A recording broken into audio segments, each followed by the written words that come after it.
Hey Saints, welcome back to another week of SFHS Today. I'm Amanda Jordan. And I'm Lydia Gonzalez.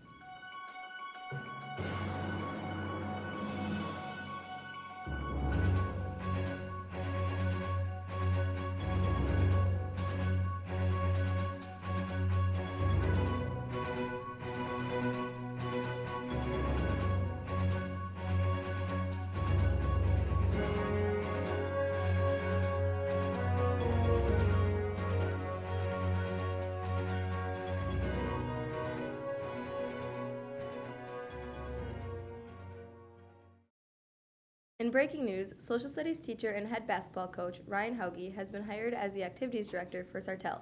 Pending Sartell School Board approval of the hire, Hauge will leave his teaching position at SFHS at the end of the trimester. We spoke with Hauge on last Wednesday when he made the announcement to staff, his team, and his students. Probably one of the worst kept secrets at this point in St. Francis is that I am leaving St. Francis to take an activities director job in Sartell. I want to say thank you to everybody here from district leadership who's been very supportive. I think our teaching staff is one of the best teaching staffs in the world. And the students are awesome. I will never replace the student body here, and I've loved every minute of being here. And after 15 years, it's just time to make a transition. So thank you. Part of me will always be in St. Francis, and I'm not dying. I'm just taking a different job. So I'll come back and say hi, and I hope to connect with as many of you as possible before I leave at the end of the trimester. So thank you very much, St. Francis. On Tuesday, all choirs have their fall concert at 6 and 8 p.m., and band has a concert on Thursday evening at 7 p.m. Tickets are for sale for both events online at seatyourself.biz.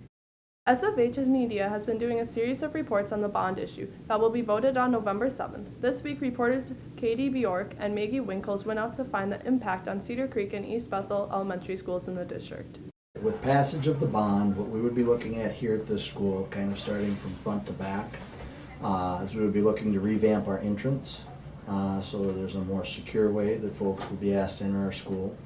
We would also look at revamping the office area, bringing it up to date and providing more useful spaces that we need now that were not needed when the building was built. We would also be looking at our science lab, updating that so that it becomes more of an exploratory lab. And basically it just needs 21st century upgrades. One of the big things is we have 3 very, very old portables at the end of our building, and those would be taken away and added 4 solid classrooms that would become part of our building. So we would have a 4 classroom addition, and on that end of the building also we would add staff and student bathrooms to that end of the building. So right now we only have bathrooms up at the front of the building and the kids have to walk, and it's a little limited for bathrooms right now. Continuing back towards the middle of the building here in the media center, we would seek to reconfigure this so there would be more collaborative teaching areas and learning areas for students. We would also be looking at how we could enhance our special education programming through the use of defining a dedicated space, building a space for the needs that are presented within that area. We would be reconfiguring some of our existing classrooms for our center-based program. We would be looking at renovating our media center space, also including the safety aspects of when people enter the building. We'd be putting things in place for that also. So right now, what a person in about a $200,000 house, their tax impact would stay the same as it is right now, and their tax increase would be $1.74 per year onto their taxes. So $1.74 a year for a $200,000 house. But we have a tax calculator on the website. So if you go to, if anyone would want to know for their specific house what that would be, you would go to www.isd15.org/bond, and there's a tax calculator right on there that you can put in your land or your home or both, depending on how your setup is at your house. Thanks for the information. This week we are recognizing a student who is making a difference in our school. Mackenzie Godell was concerned about bullying in schools and has taken it upon herself to create a Bullying Awareness Week that coincides with Ally Week. That makes her our 5 minutes of fame. Reporters Casey Shields and Laurel Brewer spoke with Mackenzie about her outreach effort. Student celebrities everywhere, this is why you should care about 5 minutes of fame. High school, a place teenagers come to learn, make friends, and find who they are as people. But there is a darker side of high school, the side people don't want to acknowledge. High school is a place where the horrors of bullying are most prominent. Sophomore Mackenzie Godell has experienced bullying firsthand in our school. This event because I personally have been bullied many times throughout my life. My family has been bullied, my brother, my cousins, everyone in my family has been bullied, and some of my personal friends have been bullied as well. Done being the victim, she decided to do something about it. Mackenzie has put together AntiBullying Week, which she has come on SFHS today to share information about. AntiBullying Week is October 23rd to the 27th. I will be putting out posters and flyers. During lunches, you can sign your name to pledge that you're not going to bully or try to help people who have been bullied. And I will be going to the East Bethel elementary schools to talk to younger kids about bullying and the effects of it. I just want to say that I'm really excited about this Anti-Bullying Week is really a student-led initiative, and it was actually a student who went to the administration and said, I think this is really an issue and I really want to be able to do something about it. So I think it's really great that we're having this Anti-Bullying Week. So they can contact me on Facebook. I have a Facebook page. It's called Students Against Bullying, and you can message me or comment on there, or you can just come and talk to me about it. I think bullying happens everywhere. I don't think it's just here. I think it happens everywhere.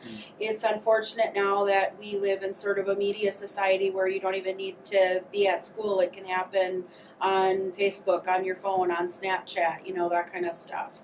But definitely we do have students here that are getting bullied that maybe choose to not tell anybody about it because they feel embarrassed or ashamed or that kind of stuff. Sometimes I think you'd be surprised who's getting bullied. Remember, Saints, to share your support, wear orange on October 25th. In school news, we have visitors from Germany with us. The GAPP students arrived last Wednesday to meet their host families for the 3-week stay. Students hosting will then travel to Germany in June to live in Berlin for 3 weeks. Reporters Cami Ferguson and Spencer Baldwin went out to find more information. GAPP stands for German American Partnership Program. Well, you have to have, I think, at least a B in German, and then you have to be enrolled in German 2 or 3. We have 16 students in the 11th grade and their 2 teachers coming. I'm most excited about growing a relationship with them and the other students, and I'm excited to go over there next summer. 2 days after they come, we're gonna go to Duluth. I'm just excited to hang out with her and meet her in person because I've talked to her over Snapchat and text, but I've never met her, so I'm excited to hang out with her and get to know her more as a person. Many of you may not know that October is College Knowledge Month. On October 25th, SFHS will be hosting our 5th annual Senior Day. This day has been a huge success each year. Seniors get to spend time applying for colleges for free and speaking with counselors about their future plans. And SFHS students are looking forward to this fun, informative, and helpful event.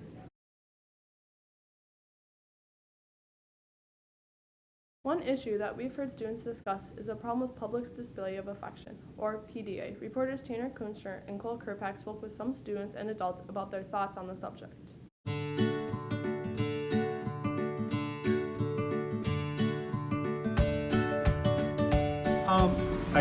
Public displays of affection aren't appropriate in school settings. I haven't seen it to be a huge problem. I know there's some places that we need to address it more, but it shouldn't happen during school time. I think it's kind of weird, just do it in a private place, private area. PDA in the schools is not necessary. Kind of disgusting. Don't really want to see it. Keep it to yourself. I think it's pretty just nasty seeing it when people are just sitting in the hallway making out, and it's just not really anything I want to see. It doesn't help my day at all. Kind of disgusts me a little bit. I think people should wait till they're at home or not in the hallways because not everybody wants to look at that. I think it's just disgusting. There's many more things I'd rather see at school than people just eating each other's face.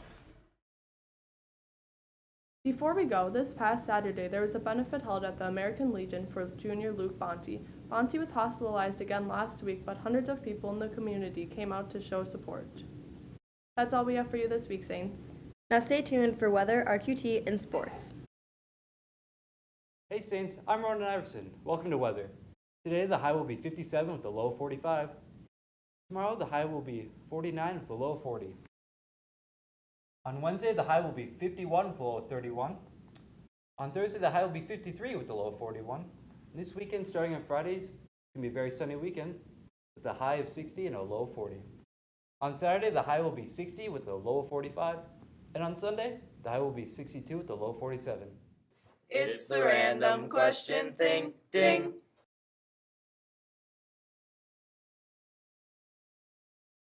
Mickey Mouse Enforcement Administration. Men Eat Apples. The Marshmallow Eating Association. Mom's Evil Apples. Magnificent Eels Association. Magnificent Elegant Alligators. Major Eggplant Assassination. Make every day awesome. Now we're going to toss it off to sports. Hey Saints, I'm Andrew Gilbert and welcome to another week of sports.